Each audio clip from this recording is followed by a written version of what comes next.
Bonjour et bienvenue sur Guérir et Grandir, le podcast où nous explorons ensemble les chemins de la santé holistique. Je suis Lisa, nutrithérapeute, formatrice et votre guide dans cette aventure. Mon objectif est de vous ouvrir les portes d'une compréhension plus profonde et plus authentique de l'humain et de la santé. Dans Guérir et Grandir, nous allons poursuivre et approfondir notre quête de vérité et de bien-être. Comme toujours, je partagerai avec vous des interviews d'experts, des conseils naturels et nutritionnels, ainsi que des réflexions certainement plus intimes et personnelles. Cette émission est donc aussi le reflet de mon propre parcours. Un voyage de guérison et de croissance, un chemin vers plus de conscience.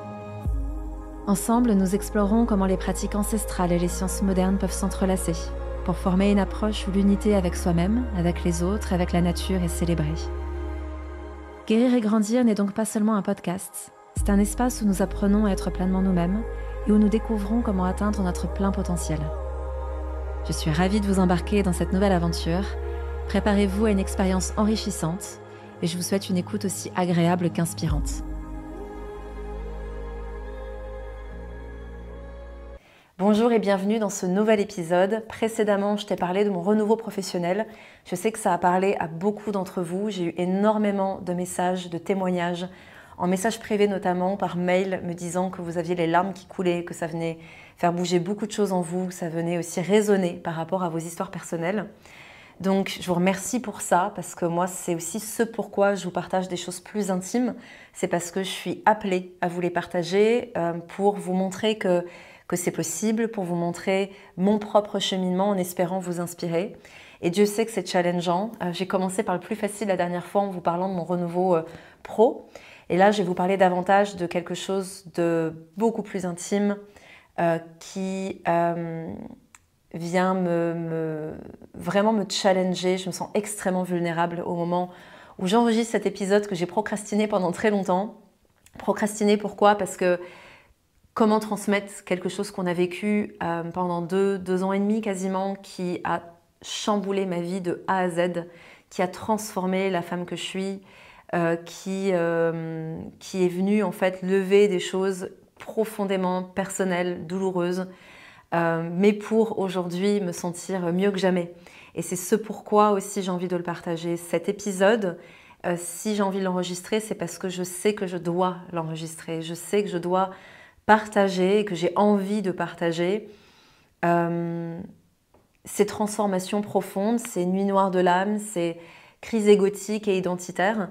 Parce que quand on est dedans, quand on ne sait plus qui on est, quand on ne trouve plus de sens à quoi que ce soit, je pense que ça peut faire du bien d'entendre une histoire qui finit bien. Alors, dans l'épisode précédent que je vous invite peut-être à écouter, avant d'écouter celui-ci, je vous parlais d'une expérience que j'ai vécue à mes 37 ans, qui a été le début de quelque chose. Je vous ai partagé le fait que le jour de mon anniversaire, j'ai décidé de célébrer ça avec un groupe très intime d'amis très chers. Et ce jour-là, j'ai vécu une expérience mystique qui m'a changée, qui a été le début de quelque chose de très profond. Ça a été une renaissance en fait. Et cette expérience mystique, ça a été une connexion avec la conscience de la Terre. Je suis rentrée dans un état modifié de conscience qui m'a permis de communiquer directement avec la Terre. Et au-delà de communiquer, c'est vraiment de la sentir.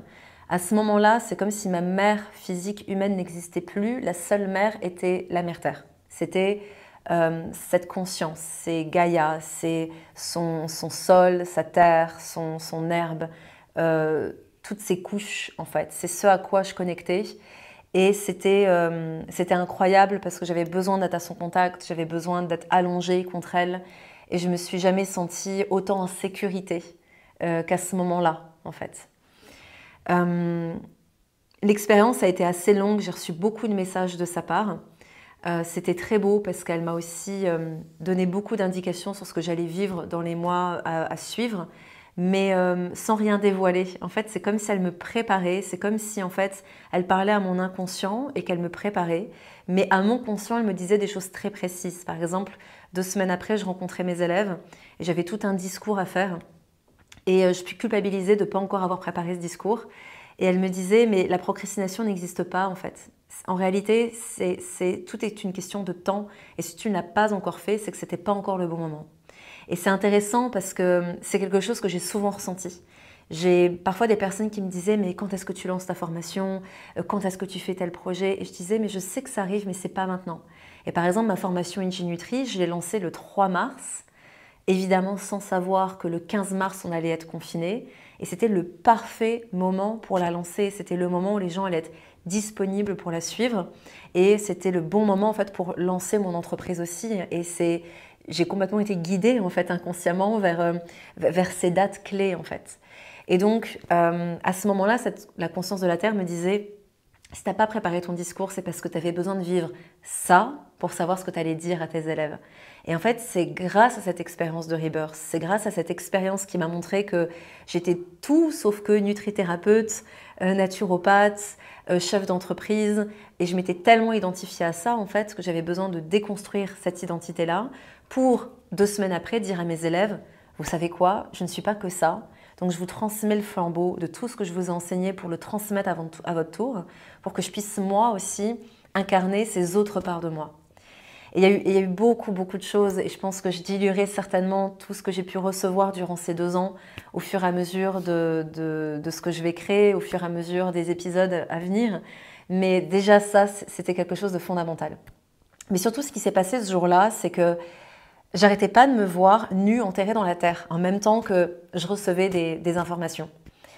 Jusqu'au moment où je me suis dit, mais il faut vraiment que je m'enterre nue dans la terre parce que ça n'arrête pas de revenir.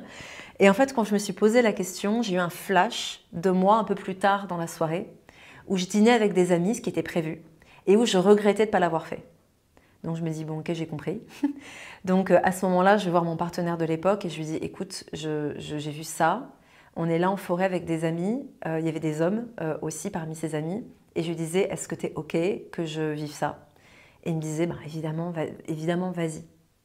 Donc j'ai demandé à tous mes amis de m'aider à creuser. Après, ils se sont tournés, je me suis déshabillée et je me suis enterrée nue dans la terre. Et ils m'ont recouvert. Et ils ont été incroyables.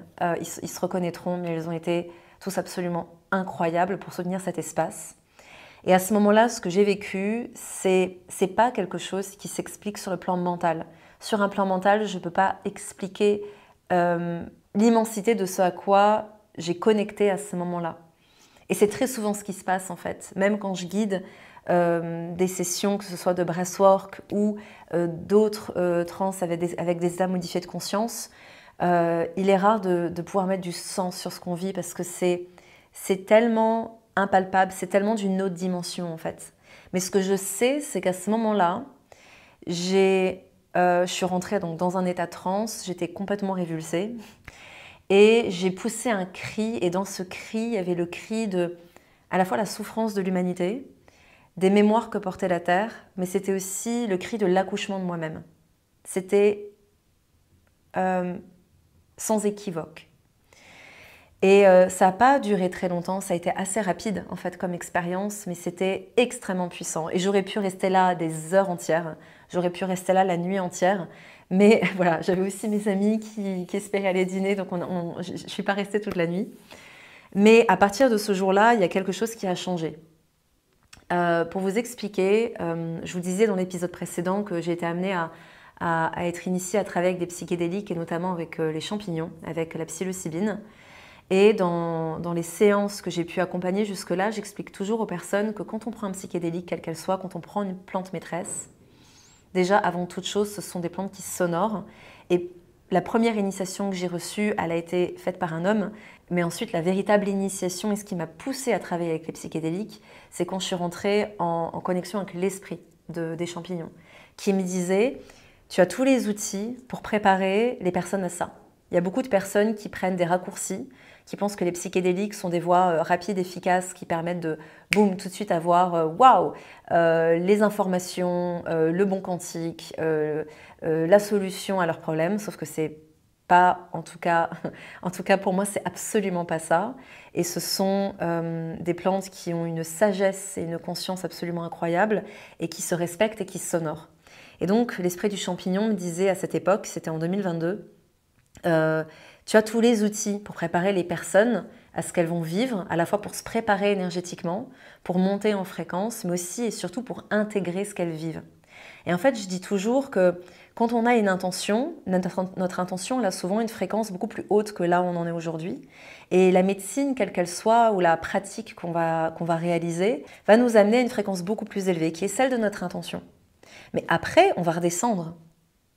Et ce qui va se passer dans les jours, dans les semaines, dans les mois à venir, ça va être des montagnes russes de fréquence, des montagnes russes d'expérience qui vont nous permettre d'arriver à notre intention. Mais du coup, ça va vachement secouer dans les mois, dans les semaines qui suivent.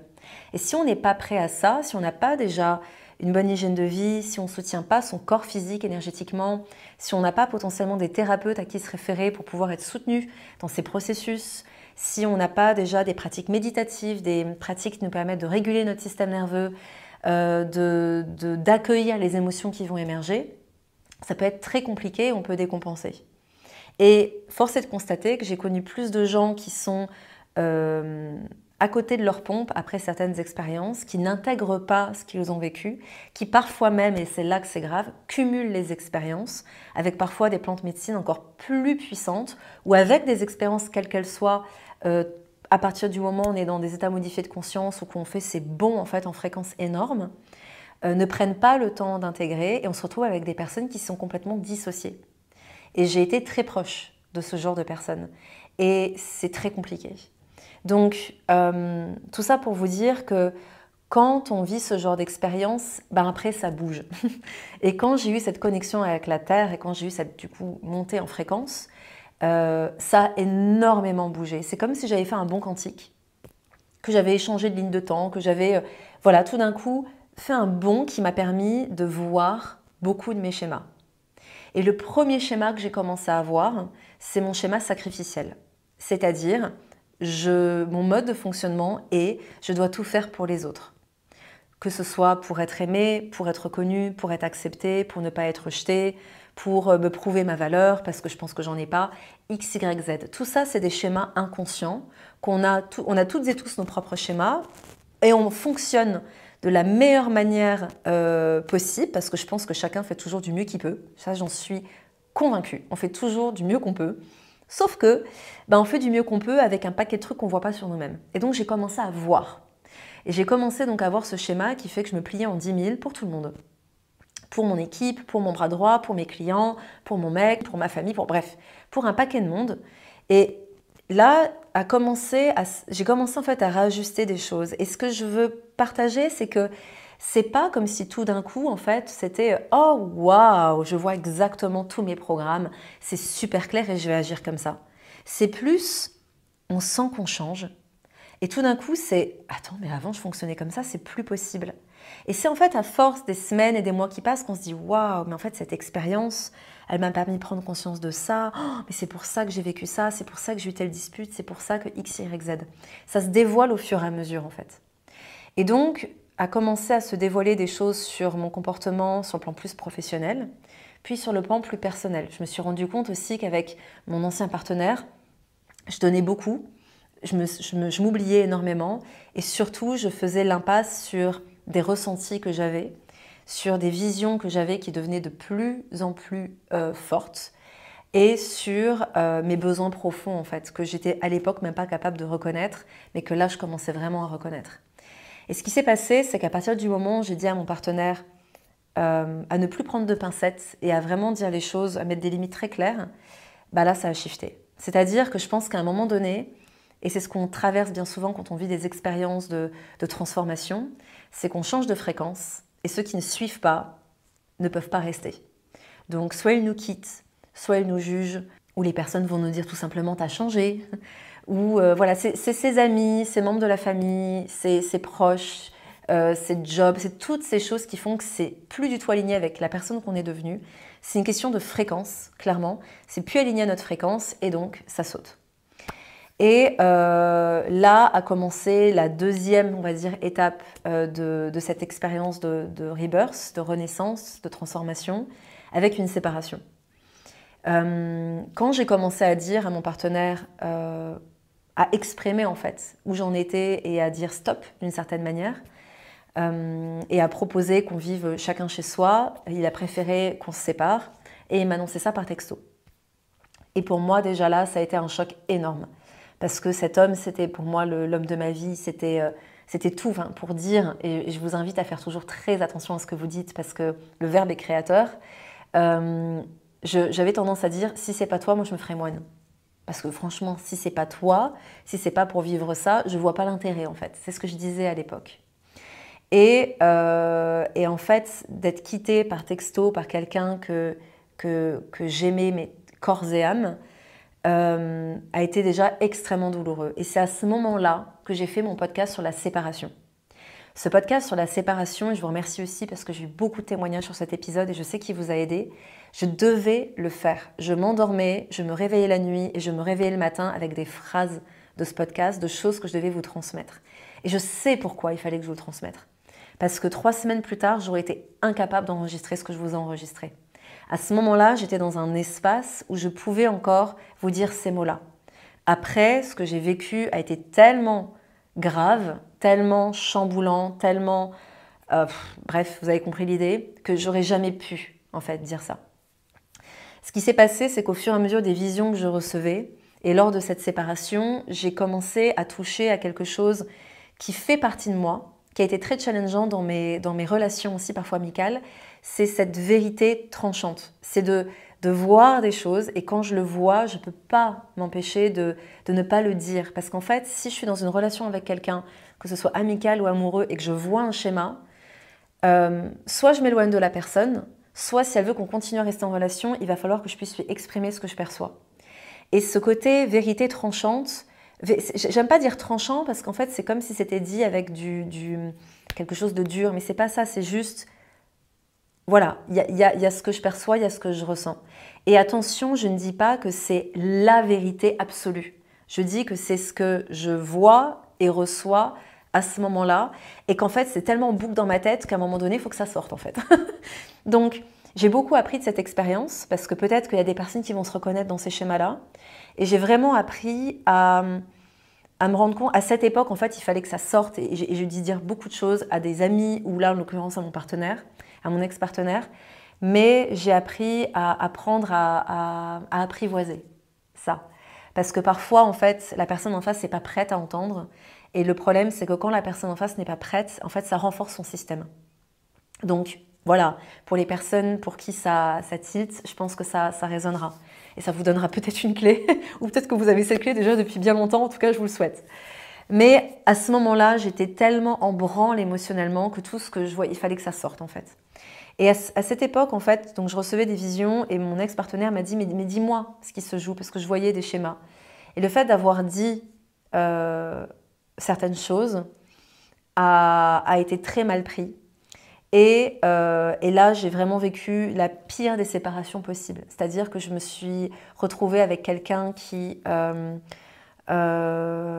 traitée de perverse, narcissique, manipulatrice. Donc ça m'a complètement ébranlée. En parallèle, je continuais à recevoir des visions, je continuais à voir tout ce qui se jouait.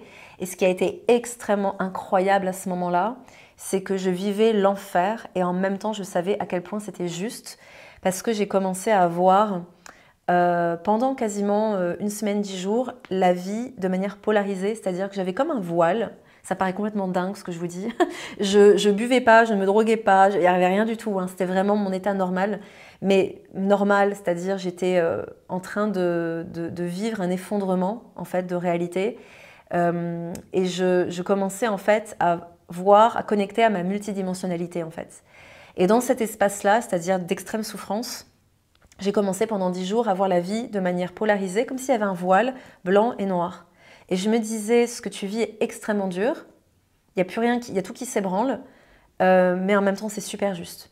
Et je le savais, c'est-à-dire je savais que la seule chose que j'avais à faire c'était accueillir et traverser en fait.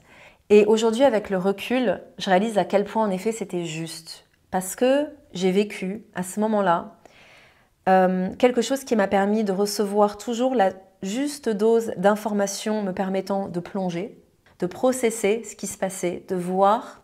Et dès que je remontais un petit peu, que je reprenais des forces, boum, j'avais une autre information qui venait. Et ça a été toutes les couches me permettant de vivre ma blessure de rejet, ma blessure d'injustice, ma blessure de trahison, ma blessure d'humiliation. Bref, elles y sont toutes passées en fait. Parce que je me suis retrouvée en fait dans un moment de ma vie où ça a été je suis rejetée, je ne comprends pas pourquoi, je suis quittée, je ne comprends pas pourquoi. J'ai commencé à voir ce qui se jouait en face et je me suis sentie extrêmement coupable de ne pas avoir vu. J'ai eu un besoin viscéral de protéger mon entreprise, de protéger ma clientèle, de rompre des contrats.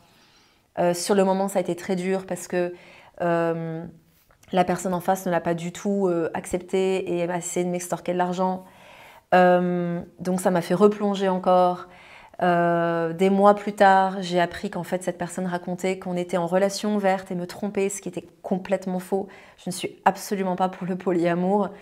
Mais en fait, j'ai eu la dose d'informations qui arrivait au bon moment à chaque fois pour me permettre d'aller couche après couche, voir pourquoi et comment je me suis attiré un truc pareil. Et cette notion de responsabilité dans les expériences qu'on vit, je pense qu'elle est extrêmement importante. Parce que sans ça, on n'arrive à rien. Il y a quelque chose que je partageais une fois en story, c'est tant qu'on reste dans une posture de victime, de bourreau ou de sauveur, et Dieu sait que j'ai été tellement dans le syndrome du sauveur dans ma vie, pas sur le plan professionnel, parce que c'était très clair pour moi que dans le pro, on est là pour sauver personne, mais alors par contre, dans le perso, j'étais complètement à la ramasse. Et en fait, quand j'ai commencé à réaliser que tant que j'étais dans ce triangle-là, ça puait, là, en fait, j'ai vraiment pu prendre mes responsabilités et me dire « Ok, qu'est-ce qui fait que je me suis attirée un truc pareil ?» Et ce qui s'est passé, en fait, c'est que très rapidement, quasiment 2 semaines après le début de toute cette histoire, j'avais une initiation en pratique chamanique. Et où clairement, j'ai rien retenu de ce qu'on a appris, mais par contre, j'ai vécu la retraite pour moi et ça m'a permis d'aller connecter à des mémoires de mes ancêtres. Ça m'a permis à retrouver, en fait, on va dire, la racine de ce qui fait que toute ma lignée, que ma sœur, mes cousines, ma famille reproduisent des schémas et attirent ce genre d'hommes dans leur vie. Et en fait, ce qui a été magnifique dans cette expérience, c'est que j'ai commencé à vraiment expérimenter ce que je crois depuis toujours, c'est-à-dire que la médecine et la guérison se doivent d'être holistiques, c'est-à-dire physique, émotionnel, mental, spirituel. Et quand je dis spirituel, on parle de l'âme, on parle de nos mémoires d'âme et on parle surtout de notre transgénérationnel. Et je pense que nos mémoires d'âme sont toujours en résonance avec l'histoire de notre lignée. C'est-à-dire qu'en tant qu'âme incarnée, on va choisir une famille qui est en résonance avec nos propres blessures pour aller faire le travail, pour dire « Ok, en fait, les boulets du passé, on va aller les transcender, on va aller alchimiser tout ça, et puis on va aller carchériser un peu ce qui se passe. » Et en l'occurrence, là, mes 37 ans, ça a été le moment en fait. Et durant cette retraite chamanique, je me souviens... Il y a eu un voyage au tambour en particulier où c'était vraiment, là on va connecter aux ancêtres. Et quand je me suis allongée, je mettais mon masque sur les yeux et je me disais, et qu'est-ce qui fait quand même que dans ma lignée, il y a toujours soit un homme abusif, soit un homme absent, voire les deux en même temps. C'est quoi qui se joue? Et là, en fait, j'ai même pas eu le temps de faire la guidance pour rentrer dans l'état, j'ai tout de suite eu le flash qui arrivait. Et j'ai vu ce qui s'était joué dans ma lignée, les drames qu'il y a eu, expliquant les secrets, révélant en fait les secrets de famille qui m'ont permis de comprendre pourquoi on se traînait ce boulet-là en fait. Et évidemment, j'avais toujours cette part de moi qui me disait « Mais attends, est-ce que tu as reçu, ce que tu as vu, est-ce que c'est bien toi ?» Donc à l'époque, j'avais heureusement des mentors, des enseignants, des psys très connectés à qui je confrontais un peu mes visions. Je disais mais qu'est-ce que tu en penses? Et qui me confirmaient ça en fait. Et là a commencé un vrai travail, donc c'était en septembre 2023, un vrai travail de il faut que je décortique. Là, je ne pouvais pas faire autrement. C'est-à-dire que j'ai enchaîné des tonnes de choses pour décortiquer. Et là, je fais une parenthèse sur le fait que la prévention santé, pour moi, n'est pas qu'une question d'hygiène de vie, de ce que je vous enseigne dans IG. Pour moi, la prévention, c'est aussi avoir des référents qui font que quand vous allez bien, vous les consultez pour faire des checkpoints, pour pouvoir parler de ce que vous traversez dans la vie, que ce soit un psychologue, que ce soit un mentor, que ce soit un thérapeute énergéticien, que ce soit un naturopathe, que ce soit tous réunis, d'accord, qui vous connaissent. Ce qui fait que le jour où vous plongez, vous avez une équipe de thérapeutes qui peut vous accompagner. Et Dieu merci, en fait, ce que j'ai vécu, à ce moment-là, j'ai pu avoir les référents où je les appelais et me disaient « Ok, je te prends demain ». Et ça, c'est fondamental parce que j'ai eu la chance en fait de pouvoir être soutenue et surtout d'avoir déjà les outils pour m'aider. C'est-à-dire que tout ce que je fais vivre dans les retraites, à travers le breathwork, à travers les méditations en mouvement, à travers les danses libératrices, à travers les rituels énergétiques, j'ai pu le faire pour moi en fait. J'ai pu le faire pour moi. Et c'est comme si ces 10 dernières années, j'avais fait toutes les fondations, j'avais préparé le terrain pour dire ok, à tes 37 ans ma grande, tu vas vivre un truc bien hardcore et tu auras tout mis en place pour transcender ça, pour pouvoir l'alchimiser, pour pouvoir aller au bout du processus parce que c'est pas tout le monde qui a pu se créer cet environnement. Donc environnement en termes de ressources, en termes de pratiques, en termes de thérapeutes, en termes d'espace, parce que moi j'avais mon entreprise à ce moment-là et j'avais une équipe à qui j'ai pu dire là pendant 2 mois je suis dead, je ne me nourrissais plus, je dormais plus, ça a été compliqué, mais je veux dire j'ai pu aussi plonger et vivre ça peut-être de manière accélérée parce que j'avais tout ça qui était en place. Donc aujourd'hui, je sais qu'il y a peut-être ma principale mission finalement est d'accompagner des personnes qui traversent ça et qui n'ont pas pu aller au bout du processus ou qui ne savent même pas par quoi commencer parce que ce qu'on sait le plus, c'est ce qu'on incarne en fait. Ce qu'on sait le plus, c'est ce qu'on a vécu. Et ça, en l'occurrence, je l'ai vécu en long, en large et en travers.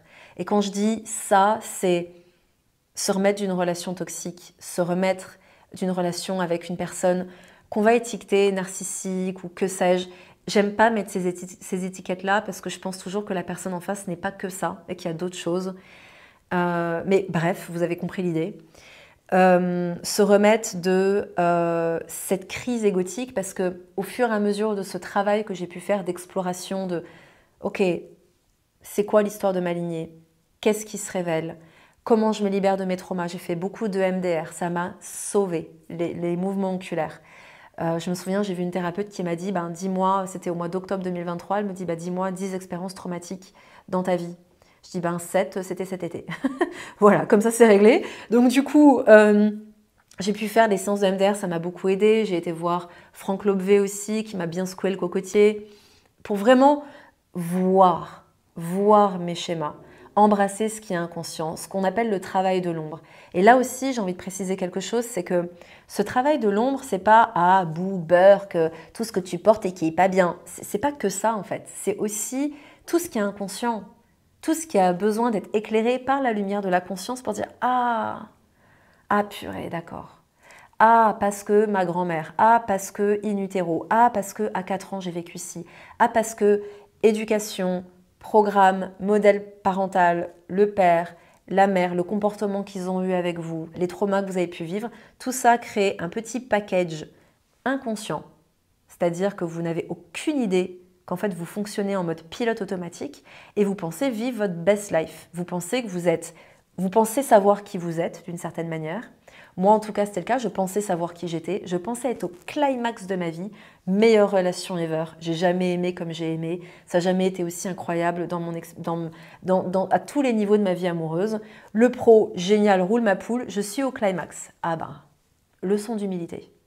Leçon d'humilité de ce drame-là, ça t'arrive à toi. Leçon d'humilité de mais en fait, tu étais dans ce genre de relation. Mais en fait, tu avais un voile sur les yeux, tu manquais cruellement de discernement. Voilà. Bref, juste commencer à voir les choses. Donc ça a été 18 mois. 18 mois de thérapie. Parce que clairement, quand vous avez quelqu'un qui vous dit « t'es perverse narcissique », moi, à un moment donné, je me suis dit « mais peut-être ». En fait, peut-être que... Peut-être. De toute façon, j'étais tellement en train de prendre à tous les niveaux que je me disais « mais ouais, en fait, peut-être que je crois bien faire et qu'en fait, j'ai un comportement qui est néfaste pour l'autre ». Donc, j'ai commencé à consulter, j'ai commencé à voir jusqu'à ce que je me rende compte que c'était de la pure projection, en fait. Et que non, là, il y avait de l'abus et qu'il y avait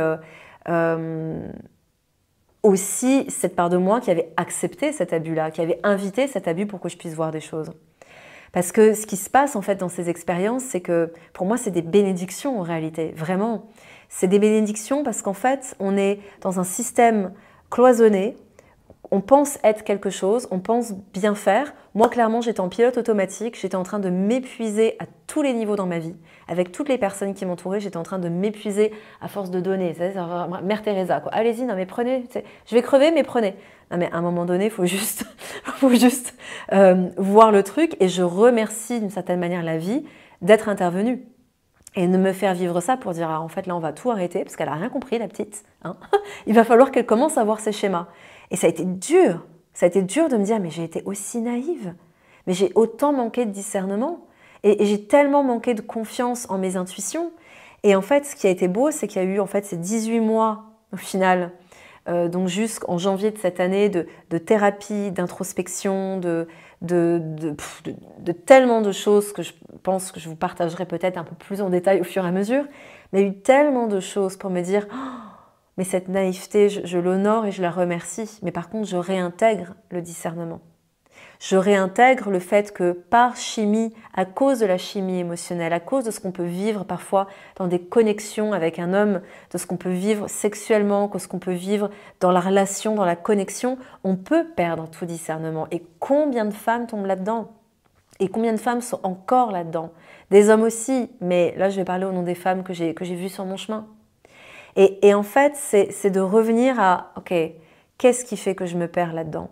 Qu'est-ce qui fait que là, il y a eu un système qui m'a appris à me compromettre, un système qui a appris à me conditionner, un mode de fonctionnement qui fait que ma vérité n'est pas assez et que finalement, il faudrait mieux que je me taise et que je la transforme pour être aimée.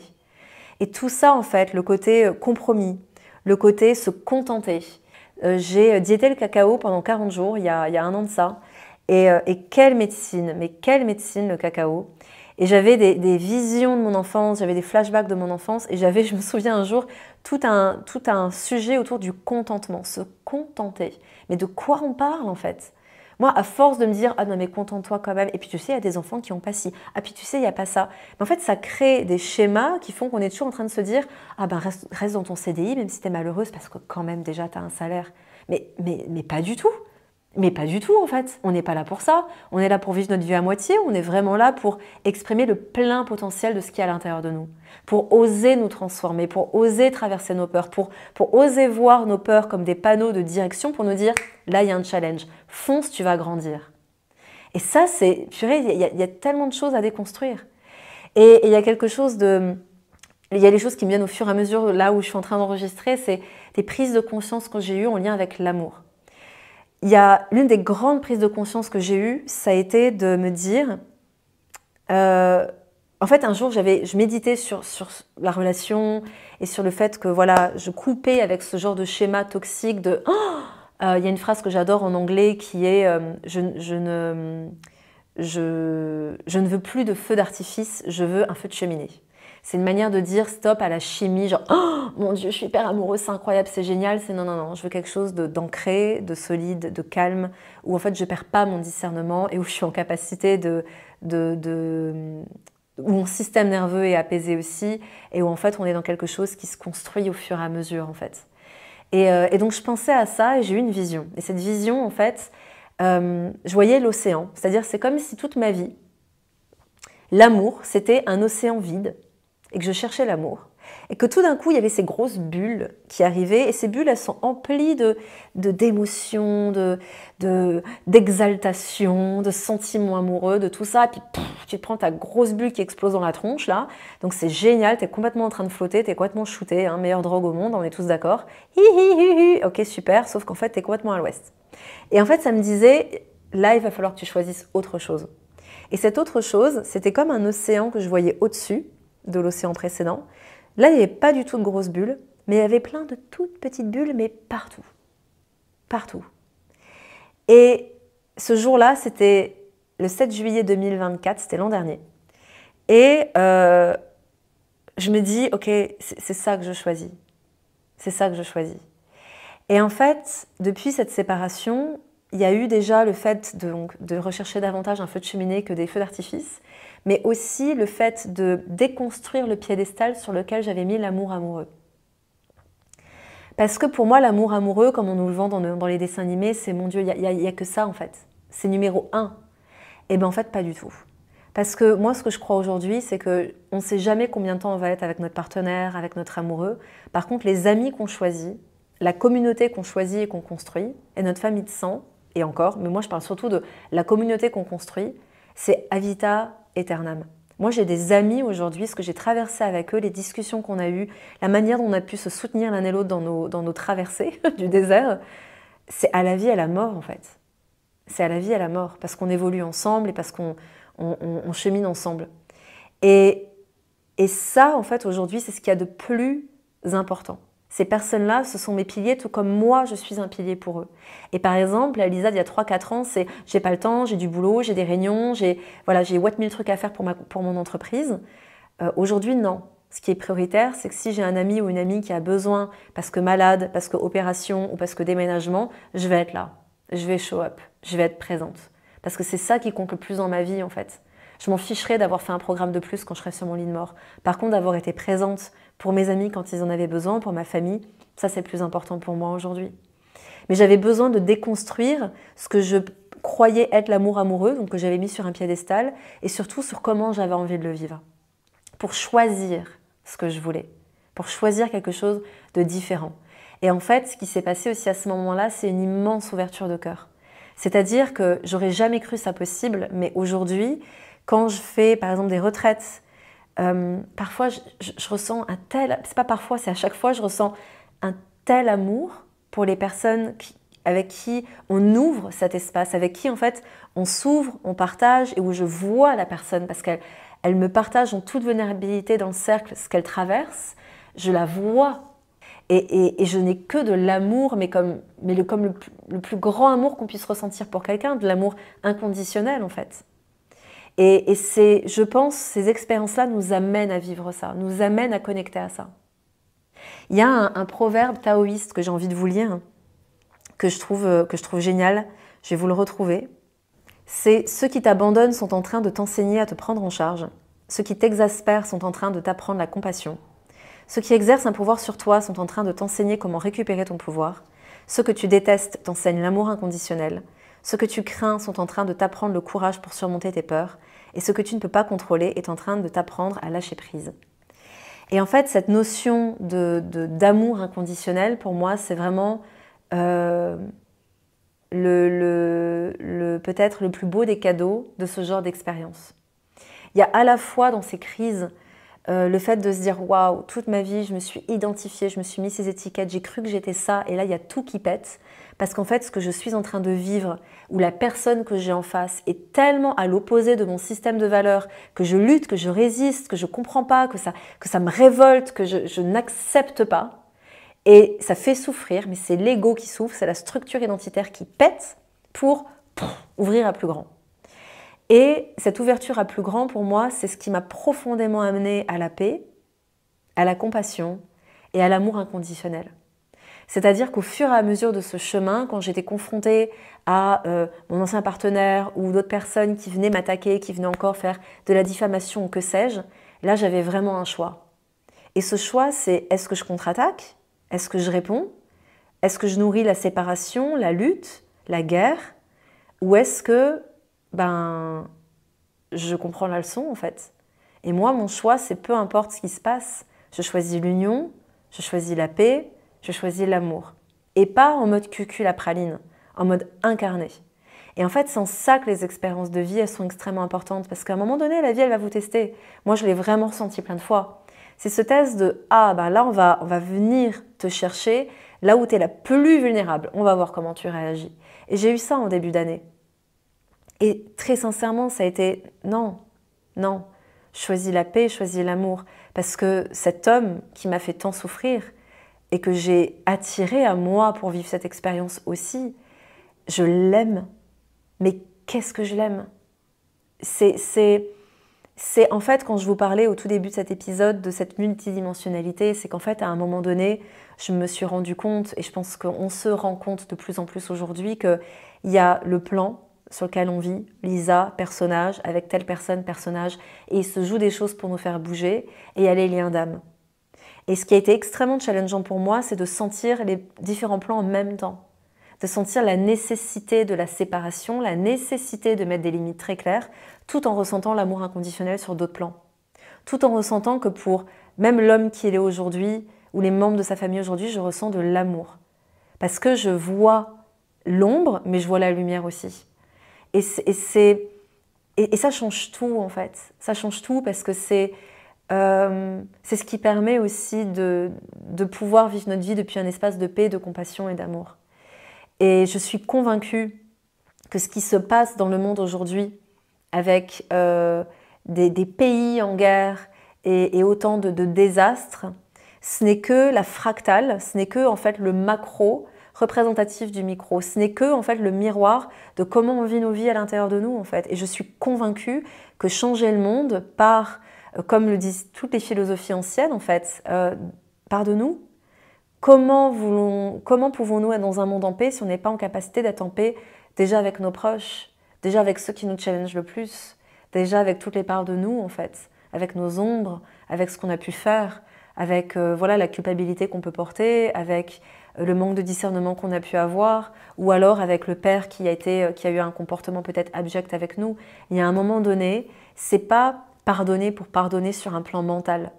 C'est accepter l'expérience, embrasser l'expérience pour comprendre que la vie nous envoie ça pour nous faire grandir, pour guérir et grandir. Et puisqu'on accepte, puisqu'on embrasse l'expérience, on peut traverser la peine, la douleur, le challenge. On peut voir ce dont on est porteur à titre personnel et collectif, notamment à travers notre lignée, pour ensuite alchimiser ça, transcender ça, nous transformer de manière identitaire et choisir qui on veut devenir et qui on veut incarner. En se disant « Waouh, je vois de manière beaucoup plus large tout ce dont je suis porteuse. Ok, ce schéma-là, tu m'as été utile pendant un temps, ça a été mon système de survie.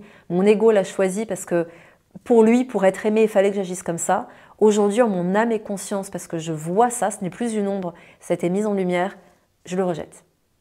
Merci, plus besoin. » Voilà. Et c'est ça pour moi, ces expériences. Et il y a différentes choses que j'ai envie de partager aussi, parce que ça va peut-être vous parler ou vous aider. C'est que pour moi, il y a différents processus aussi dans ces schémas de transformation. La première chose, c'est que quand on traverse une expérience comme celle-ci, on a besoin de se sentir vu, reconnu et entendu. Partager votre histoire, que ce soit des proches, que ce soit un thérapeute, c'est pour moi fondamental. On a besoin de ça. La deuxième chose, c'est la libération émotionnelle. Donc si vous n'avez pas les outils, allez en retraite, allez voir des praticiens, faites différentes pratiques, demandez honnêtement. Moi je pense toujours on me dit toujours qu'est-ce que je peux faire. Moi mon but c'est de vous apporter un maximum d'outils, mais après si vous vous posez avec vous-même et que vous vous dites je suis prête ou prêt à prendre l'entière responsabilité de ce que je vis, à sortir des projections pour voir et embrasser ce dont je suis porteur pour guérir et grandir, ne vous inquiétez pas, la vie va vous amener les meilleures personnes pour ça.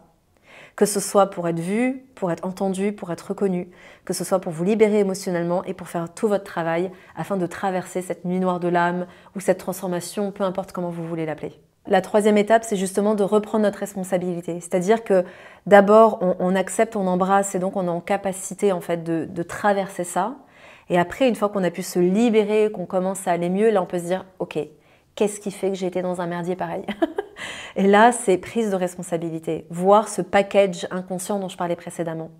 Pour ensuite, dans la quatrième étape, mettre du sens. Et là, à mon avis, cette notion de sens, c'est de se rappeler que la guérison est collective. Ce que l'on vit n'est pas que pour nous. Ça va toucher tout notre système.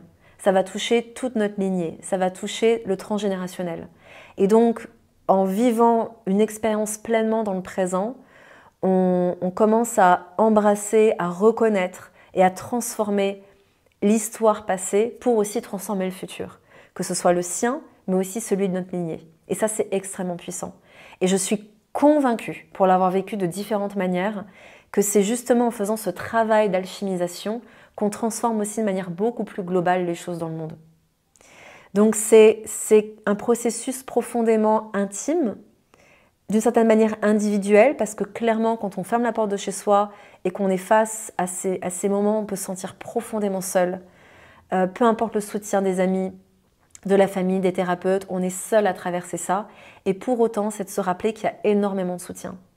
Et ce que j'ai envie de dire aussi dans ce podcast, c'est que pour moi, cette expérience, ça a été clairement une initiation parce qu'elle m'a ouvert au soutien inconditionnel et à ma foi, mais alors, j'ai atteint une foi avec cette expérience tellement grande. Parce que il y a un dessin animé que j'aime beaucoup qui s'appelle Gathering of the Tribe, que je vous invite à regarder à chaque fois que je fais une immersion. Je passe ce dessin animé, je l'envoie à tous les participants. Parce que dans ce dessin animé, il y a une phrase qui dit « On t'enverra toujours le soutien à la hauteur de ce dont tu as besoin ». Et pour le coup, c'est tellement vrai. C'est tellement vrai. C'est-à-dire que j'avais déjà une forme de sensibilité, j'avais déjà foi en Dieu, en la vie, en la source, vraiment sans aucune religion. Mais là, j'ai touché à des choses où j'ai senti un tel soutien dans le subtil. Et aujourd'hui, ma relation première, c'est ma relation au divin. Parce que ma relation au divin, c'est aussi la relation à moi-même. Et rien ne peut égaler ça. Rien ne peut égaler ce que j'ai pu recevoir comme guidance, comme soutien, comme amour dans les moments où je m'effondrais. Dans les moments où je me disais, mais plutôt crever en fait, que de me réveiller encore avec cette tristesse qui me fait mal aux os.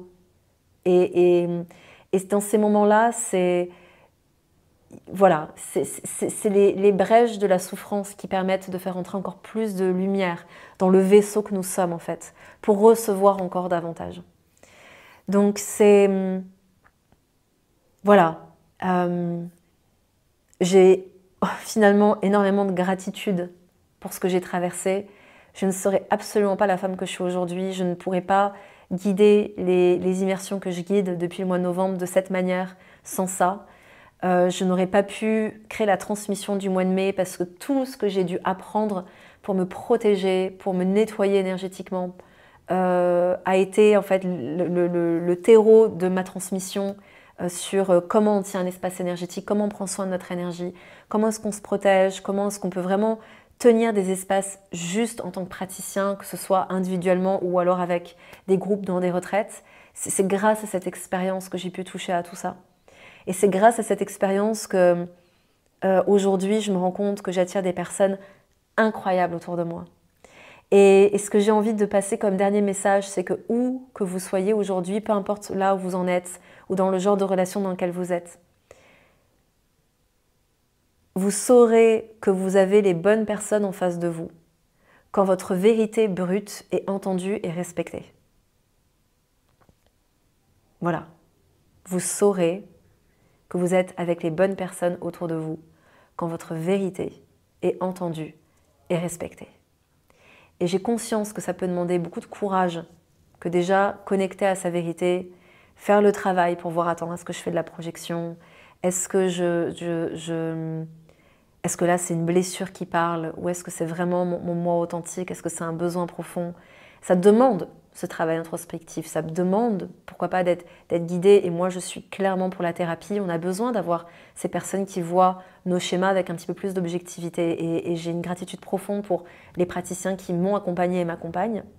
Mais quand on en est à ce stade, vous verrez que, et vous voyez certainement pour ceux qui le vivent, que cette vérité-là, quand elle est respectée et entendue, pour moi, c'est le « waouh, ok. Ok, cette personne mérite mon attention, mérite mon énergie, mérite mon temps. Sinon, c'est pas la peine. » Voilà les amis, je vais m'arrêter là pour aujourd'hui. Je vous remercie pour votre attention. Je suis emplie de gratitude pour toi, vous, pour cette communauté qui m'écoute, pour le temps que vous consacrez à m'écouter et à me partager aussi vos histoires. Je ne peux que être davantage au service et davantage vous soutenir, vous accompagner, vous guider, si vous vous ouvrez aussi à moi et si vous me partagez ce dont vous avez besoin. Mais il y a très vite des choses qui arrivent pour vous aider à cheminer dans ces espaces et je vous tiendrai au courant de tout ça dès la rentrée. En attendant, prenez bien soin de vous, chérissez ce que vous aimez et je vous dis à très vite sur Guérir et Grandir. Ciao!